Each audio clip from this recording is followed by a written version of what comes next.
The barn conversion took 8 weeks. Now it's a TV studio from where I interview independent sales experts, giving you the very best advice and ideas in sales and sales leadership.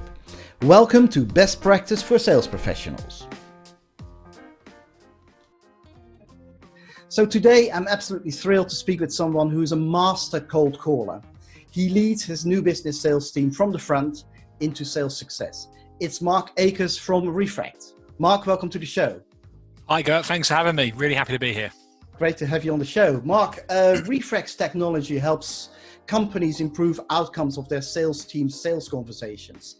So why is cold calling still of importance in 2020? Yeah, absolutely. So cold calling right now is the perfect time to be having conversations. Your prospects and customers, everybody in the world is going through a storm right now. It's a bit of a grey cloud, and selling has become a little bit harder. What we all need to be doing is building pipeline, and we need to be doing that as quickly and as effectively as possible. And that pipeline needs to be filled with opportunities of people we can genuinely help, be that right now or in the very near future.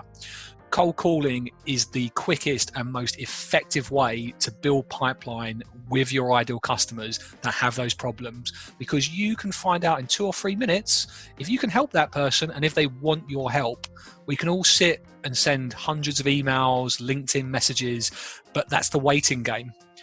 Making a cold call, you get an answer there and then if they can go into your pipeline. And cold calling, therefore, is, as I say, the quickest, most effective way through this storm we can be building pipeline and still be selling.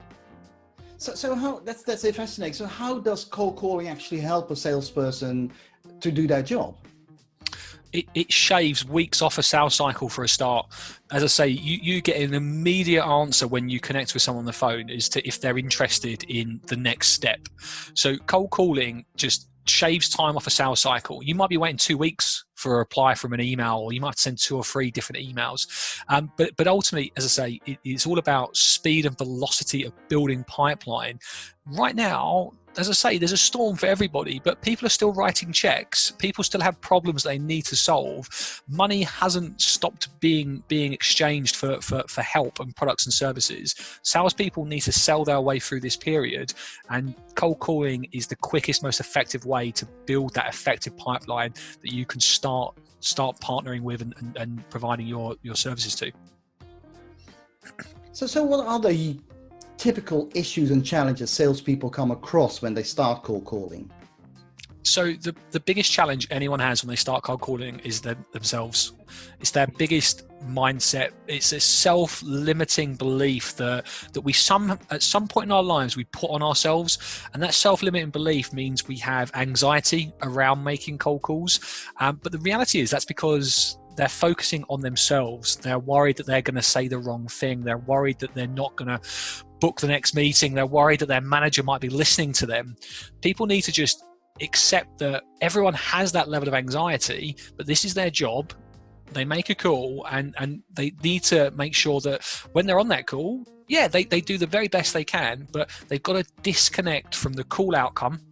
As soon as you stop worrying about what's going to happen at the end of that call, and as soon as you start realizing that the person answering the phone has also got anxieties and worries, as soon as you realize that you are playing a game here and that we're looking to win, and you don't worry about your anxieties, you don't worry about the call outcome, then you're going to have so much more success in your cold calls. It's going to feel so much more natural, and prospects will sense that. They'll sense that you're more calm. So my biggest tip is to get through what is a mental barrier that you have put on yourself and make it happen by not worrying about the call outcome and not worrying about your own anxieties. So that sounds it's a state of mind, if anything, right? Absolutely. Like we're all guilty of that. We've got a state of mind for everything we do in our lives. But when it comes to cold calling, it really seems to hold some reps back. And it's only when you get over that state of mind, and that comes with just practice, and that comes with just doing it, and you disconnect from the call outcome, your conversations just go to the next level, and you have better conversations for it and more qualified opportunities. So as a master cold caller, what does good cold calling look like? What are the ingredients? Yeah, so there's a few ingredients, perhaps 4 key ingredients. The first thing is, as I say, you've got to realize that everyone's got these anxieties when it comes to cold calling.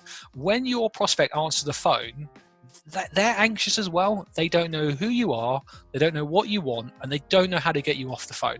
So what you need to do when you first connect, you need to give them what they need to start to lower their resistance barriers. It's not personal, that's just how the mind works. So a good cold call has a good call opening, and that's where you tell them who you are, where you're calling from, and tell them it's okay to say that we've not spoken before. It's okay to help them realize that this is a conversation that they're in and they don't need to be alarmed. They know who you are, where you're calling from, and you've not spoken before. You then need a pattern interrupt. You need something that is going to make that prospect sit back in their chair and go, yeah, I've not heard that before.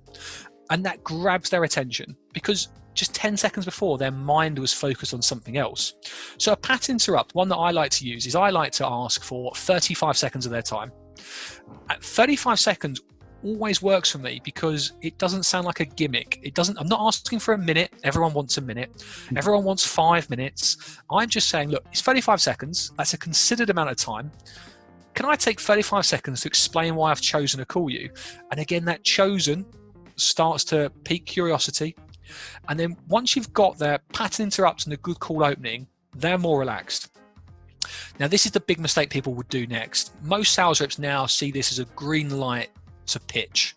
They will start talking about their products, their services, and all the great results they can deliver, which a lot of it is just noise. It doesn't mean anything to that person, and they normally get a little muddled. What you need to do is talk about their favorite subject. Now, everyone in the world has a favorite subject, and it's always the same subject: themselves. Everyone likes themselves, and that's their number one subject that they want to talk about. So that's what a sales rep needs to do. They need to tap into their prospect's favorite subject, them. Talk about them, their world, problems that they may or may not have, and if they do have those problems, tell them that you might have a couple of ideas that they might not know, that might not be on their radar, that can make these problems go away. And once you've done that, get out. This is the next bit. Too many people try and extend the cold call, try and turn it into discovery, try and do this like BANTS qualification. Like it's just too much. What you need to do is just say, look, it feels like you've got these problems, feels like we can potentially help. Let's set up a call where we can explore this in more detail.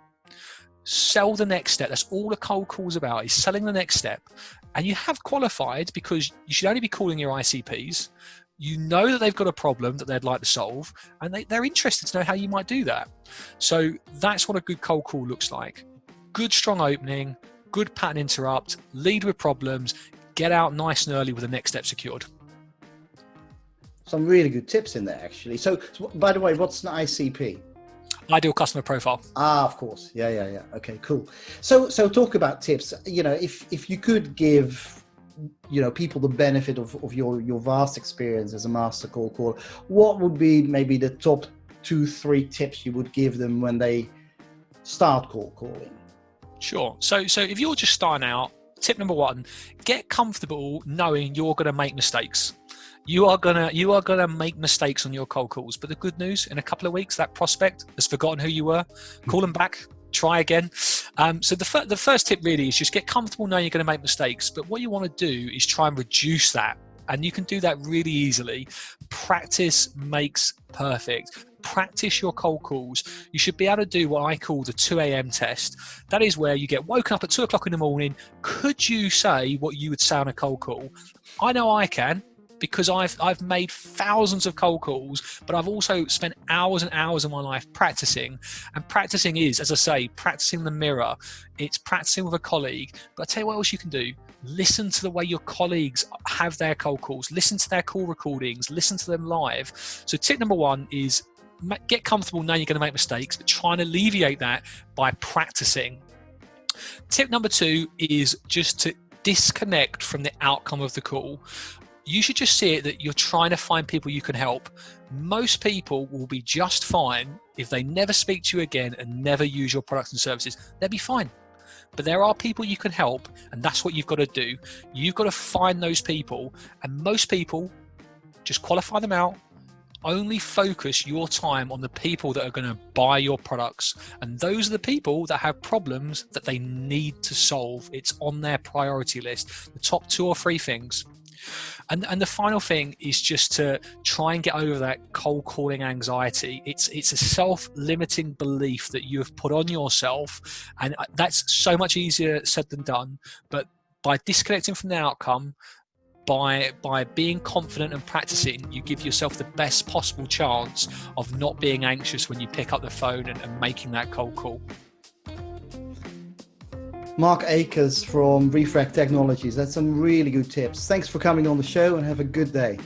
Thanks very much. Absolutely loved it. If you like the show, then share and let others know. If you'd like a sales subject covered during the show, then let me know. And if you want some help with your sales challenges, then feel free to get in touch. There's always a way forward.